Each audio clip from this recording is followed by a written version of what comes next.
ഇങ്ങനെ ഒരു പൂവ് നിങ്ങളുടെ തൊടിയിലൊക്കെ കണ്ടിട്ടുണ്ടോ?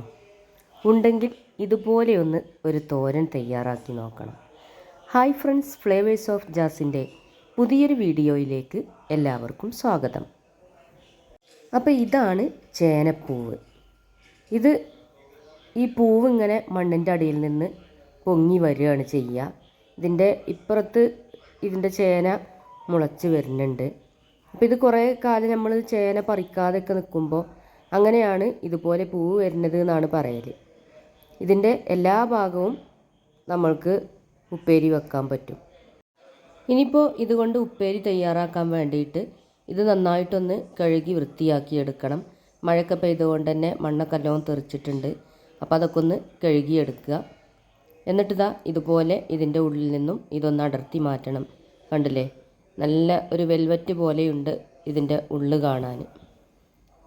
ഇനിയിപ്പോൾ ഈ ഭാഗം ഇതൊരു 2-3 പാർട്ടായിട്ടാണുള്ളത്. അപ്പോൾ ഇതൊന്ന് ചെറുതായിട്ട് അരിഞ്ഞെടുക്കണം.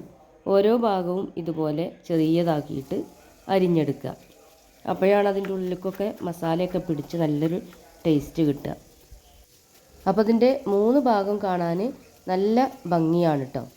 അപ്പോൾ ഇതുപോലെയൊക്കെ കിട്ടുകയാണെങ്കിൽ ഒരു ഉപ്പേരിയൊക്കെ തയ്യാറാക്കി നോക്കുക. കാരണം നമ്മളെ തൊടിയിൽ നിന്ന് തന്നെ കിട്ടുമ്പോൾ കീടനാശിനിയൊന്നും ചേർക്കാത്ത നല്ല ഫ്രഷ് ആയിട്ടുള്ളതല്ലേ കിട്ടുക. അപ്പോൾ കിട്ടുകയാണെങ്കിൽ ഇതുപോലെയൊക്കെ ഒന്ന് ചെയ്ത് നോക്കുക. അപ്പോൾ ഇതിൻ്റെ ഉൾവശത്തൊരു 3 പാർട്ടായിട്ടാണുള്ളത്. അപ്പോൾ ഇതിൻ്റെ കട്ട് ചെയ്യുമ്പോൾ ഇതിൻ്റെ ഉൾഭാഗം കണ്ടില്ലേ, നല്ലൊരു പിങ്ക് കളറാണ്, നല്ല ഭംഗിയാണ്, നല്ലൊരു സ്പോഞ്ച് പോലെ ഉണ്ട് ഇതിൻ്റെ ഉൾവശമൊക്കെ കാണാൻ. അപ്പോൾ ഞാനിനി ഇത് ഫുള്ളായിട്ടൊന്ന് അരിഞ്ഞെടുക്കട്ടെ.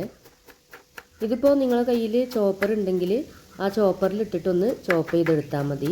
ഞാനിപ്പോൾ ഇത് അറിയാത്തവർക്ക് വേണ്ടിയിട്ടാണ് ഇതുപോലെ ചെറുതായിട്ട് കട്ട് ചെയ്ത് കാണിക്കുന്നത്. ഇതുകൊണ്ട് ഉപ്പേരി മാത്രമല്ല കറിയൊക്കെ വെക്കാൻ പറ്റും. അതൊക്കെ ഓരോരുത്തരുടെ ഇഷ്ടത്തിനനുസരിച്ച് ഉണ്ടാക്കിയെടുക്കുക. പിന്നെ ഇത് കുറച്ചധികം ഉണ്ടാവും അരിഞ്ഞെടുക്കുന്ന സമയത്ത്. നമ്മൾ കാണുന്ന ഈ ചെറിയ പൂവല്ല, അരിഞ്ഞെടുക്കുമ്പോൾ കുറച്ച് ക്വാണ്ടിറ്റി കൂടുതലായിരിക്കും. അപ്പോൾ ഇത് ഫുള്ളായിട്ട് ഞാൻ അരിഞ്ഞെടുത്തിട്ടുണ്ട്.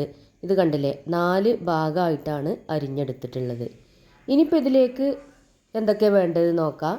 കുറച്ച് ഇഞ്ചി വെളുത്തുള്ളി വേണം, പിന്നെ അതേപോലെ തന്നെ ഒരു സവാള വേണം, പിന്നെ ഒരു പച്ചമുളക്, കുറച്ച് കറിവേപ്പില. അപ്പോൾ ഇത് തയ്യാറാക്കാൻ വേണ്ടിയിട്ട് ഒരു ഫ്രൈ പാൻ സ്റ്റൗവിൽ വെച്ചിട്ട് അതിലേക്ക് വെളിച്ചെണ്ണ ഒഴിച്ച് കൊടുക്കണം. വെളിച്ചെണ്ണ ചൂടായി വരുന്ന സമയത്ത് ഇഞ്ചി വെളുത്തുള്ളി ക്രഷ് ചെയ്തതിട്ട് കൊടുക്കുക.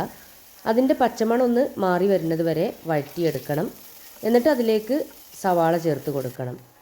ഇനി സവാളയൊന്ന് വഴന്ന് വരണം. അതിനുശേഷം അതിലേക്കൊരു പച്ചമുളകും കറിവേപ്പിലയും ഇട്ട് കൊടുക്കാം. പച്ചമുളക് ഓരോരുത്തരുടെ ഇഷ്ടത്തിനനുസരിച്ച് ഇട്ട് കൊടുക്കാം. ഇപ്പോൾ സവാളയൊക്കെ വഴന്ന് വന്നിട്ടുണ്ട്. ഇനി ഇതിലേക്ക് മസാലപ്പൊടികൾ ചേർത്ത് കൊടുക്കണം. അതിനുവേണ്ടി 1/2 ടീസ്പൂൺ മഞ്ഞൾപ്പൊടി ചേർത്ത് കൊടുക്കാം. പിന്നെ 1 ടീസ്പൂൺ കാശ്മീരി ചില്ലി പൗഡറാണ് ചേർത്ത് കൊടുക്കുന്നത്. പിന്നെ ഇതിലേക്ക് 1 ടീസ്പൂൺ മല്ലിപ്പൊടി ചേർത്ത് കൊടുക്കാം. 1 ടീസ്പൂൺ കുരുമുളക് പൊടി ചേർത്ത് കൊടുക്കാം. ഇനി ഇതെല്ലാം കൂടെ ഒന്ന് വഴറ്റിയെടുക്കണം. എന്നിട്ട് അതിൻ്റെ എണ്ണയൊക്കെ ഒന്ന് തെളിഞ്ഞ് വരുന്ന സമയത്ത് നമ്മൾ അരിഞ്ഞു വെച്ച ചേനപ്പൂവ് ഇതിലേക്ക് ഇട്ട് കൊടുക്കാം. അപ്പോൾ ഞാനിതിൽ കുറച്ച് ഇട്ട് കൊടുത്തിട്ടുള്ളൂ, കുറച്ച് ഞാൻ എടുത്തു വെച്ചിട്ടുണ്ട്. ഇനി ഇതിലേക്ക് കുറച്ച് ഉപ്പും കൂടെ ചേർത്ത് കൊടുക്കണം. എന്നിട്ട് നന്നായിട്ട് ഒന്ന് വഴറ്റിയെടുക്കുക. ഇപ്പോൾ ഇത് നന്നായി മിക്സാക്കി എടുത്തിട്ടുണ്ട്. ഇനി ഇതിലേക്ക് ഒരു 1/4 കപ്പ് വെള്ളം കൂടെ ചേർത്ത് കൊടുക്കണം. എന്നിട്ട് നന്നായിട്ടൊന്ന് ഇളക്കിയതിന് ശേഷം ഒന്ന് അടച്ചു വെച്ച് വേവിക്കണം. അപ്പോൾ ഇടയ്ക്കിതൊന്ന് തുറന്നിട്ട് ഇളക്കി കൊടുക്കണം. എന്നിട്ട് ഒന്നും കൂടെ അടച്ചു വെച്ച് നന്നായിട്ടൊന്നും കൂടെ വേവിച്ചെടുക്കണം. അപ്പോൾ ദാ നമ്മുടെ ചേനപ്പൂവ് ഇവിടെ റെഡി ആയിട്ടുണ്ട്.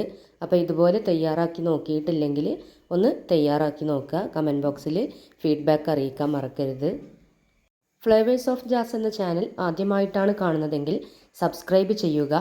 കൂടാതെ തൊട്ടടുത്തുള്ള ബെല്ലൈക്കണിൽ ഓൾ എന്ന ബട്ടൺ എനേബിൾ ചെയ്യുക.